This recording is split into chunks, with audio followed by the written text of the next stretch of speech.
High, আসলে হচ্ছে যে আমার এখন ভিডিও বানানোর ইচ্ছে ছিল না, বাট মনে হলো যে ভিডিওটা বানানো উচিত।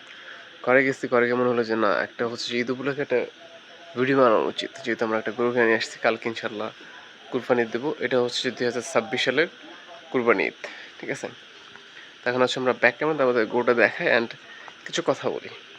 ভিডিও করতাম না, বাট ভিডিও করার উদ্দেশ্য হচ্ছে যে আমাদের ভবিষ্যৎ ফিউচার প্রজন্মকে দেখানো, যারা হচ্ছে 2050-52 সাল বা হচ্ছে আরও পরে গিয়ে হচ্ছে আমাদের ভিডিওগুলো দেখবে, তাদের জন্য মূলত হচ্ছে যে ভিডিওটা করা। এই গরুটা এমন করতেছে কেন বুঝলাম না। যাই হোক, ফিউচার প্রজন্ম দেখো, এটা হচ্ছে আমাদের গরু। আর আমরা 2026 সালে এমনে কুরবানিতে, অর্থাৎ হচ্ছে যে এই গরুর কোনো সমস্যা হচ্ছে নাকি, আর কি এতে বাঁচতেছে নাকি? ওর নাকের মধ্যে হচ্ছে একটা রশি দেওয়া হয়েছে, তো রশিটা মনে হয় সমস্যা করতেছে একটু। তো বারবার একটু করতেছে, নাড়াচ্ছে যেন ওটার কয়েস মতো হচ্ছে বসে যায়। হ্যাঁ, ওদের একদম মানে গরুদের সবচেয়ে দুর্বল স্থান হচ্ছে নাক। আপনি ওর নাক রশি ধরলেও আর কিছু করতে পারবে না। ওরে, বুঝতে পারছি, বুঝতে পারছি। এটা সামনে চলে আসছে,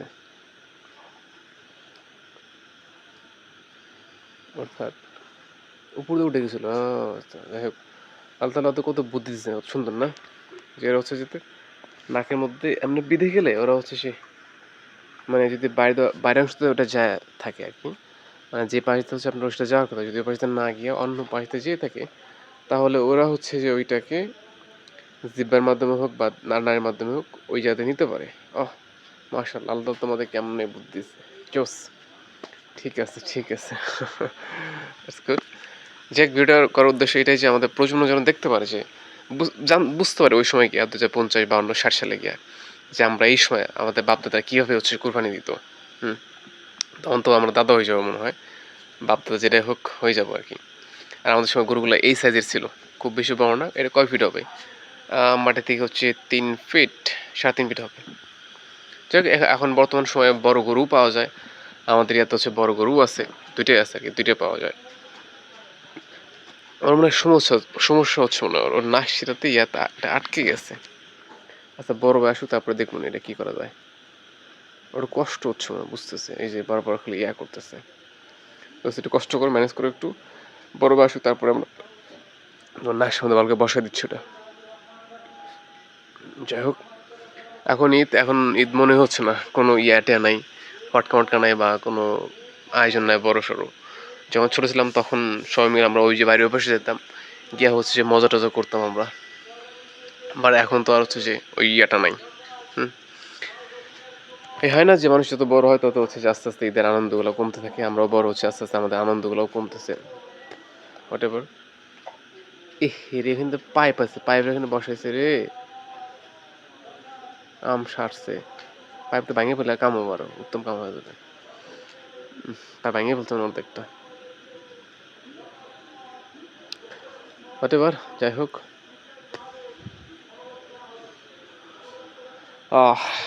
আমি একটা হাদিস পড়ছিলাম এরকম যে, সম্ভবত লেখা হাদিস পড়ছিলাম, ওখানে বলা হয়েছে যে ঈদের আগের দিন এই গরুদেরকে বলা হয় যে তোমাদেরকে কালকে কুরবানি দেওয়া হবে, অর্থাৎ ওরা আগে থেকে বুঝতে পারে বা জানতে পারে যে ওদেরকে কুরবানি দেওয়া হবে। আমি এই লেখাটা যে কই পড়ছিলাম সেটা মনে নেই, বাট লেখাটা পড়ছিলাম এর আগে আমি।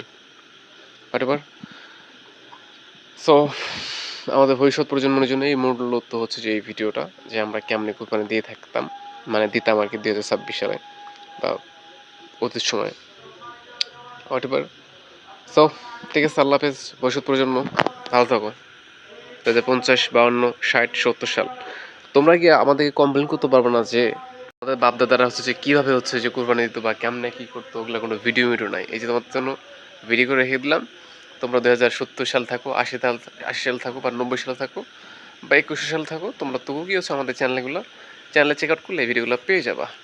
অ্যান্ড হ্যাঁ, তোমাদের এটা মানতে হবে যে তোমাদের বাপদাদারা অনেক বেশি স্মার্ট ছিল, ডেফিনেটলি অনেক বেশি স্মার্ট, জ্ঞানী, বুদ্ধিমান, সব দিক দিয়ে তোমাদের বাপদাদারা পারফেক্ট ছিল। তোমরা এটা নিয়ে প্রাউড ফিল করতে পারবো। অ্যান্ড তারা ভিডিও মেক করতো, এই যে তোমাদের জন্য রেখে দিচ্ছি স্মৃতি হিসাবে। সো আল্লাহ হাফিজ, প্রচণ্ড ভালো থাকো। আর আমাদের থেকে তোমরা শিক্ষা গ্রহণ করতে পারবো। অ্যান্ড তোমরা যদি আমাদের ওল্ড ভিডিওগুলো দেখো, তো বলছো যে অনেক কিছু শিক্ষা গ্রহণ করতে পারবো, অনেক কিছু শিখতে পারবা। একটা বিষয়, আমাদের একটা চ্যানেল ছিল, চ্যানেলটা ডিলিট হয়ে গেছে, আমাদের কলেজ পাড়া নামে। তো ওখানে ভিডিও ছিল প্রায় 1300+। ওখানে একদম 18 সাল থেকে শুরু করে ভিডিও ছিল 26 সাল পর্যন্ত। এখন তো আমার এই চ্যানেল নতুন খোলা হয়েছে 26 সালে এসে। যাই হোক, যারা গেছে গেছে, এখন আমরা নতুন করে আবার শুরু করব আমাদের ফিউচার প্রজন্মের জন্য। আল্লাহ হাফেজ, ভালো থাকবে আমাদের ফিউচার প্রজন্ম, অ্যান্ড আমাদের থেকে কিছু তোমরা শিক্ষা গ্রহণ করিও, ঠিক আছে?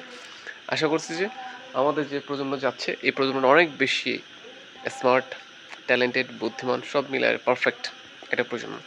তোমরা চাইলে ওই সময় থেকেও, অর্থাৎ 2070 সালের থেকেও এই 26 সালের ভিডিওগুলো দেখেও অনেক কিছু অর্জন করতে পারবা। নিজেদেরকে ডেভেলপ করতে চাইলে আমাদের ভিডিওগুলো দেখতে পারো। ভবিষ্যতে আমি জানি না যে ফিউচার কেমন হবে বা কোন দিকে যাবে, বাট আমাদের এই প্রত্যেকটা কথা বা প্রত্যেকটা ভিডিও তোমাকে অনেক বেশি গাইড করবে। সো অনেক কথা বললাম, আল্লাহ হাফেজ, ফিউচার পর্যন্ত ভালো থাকো।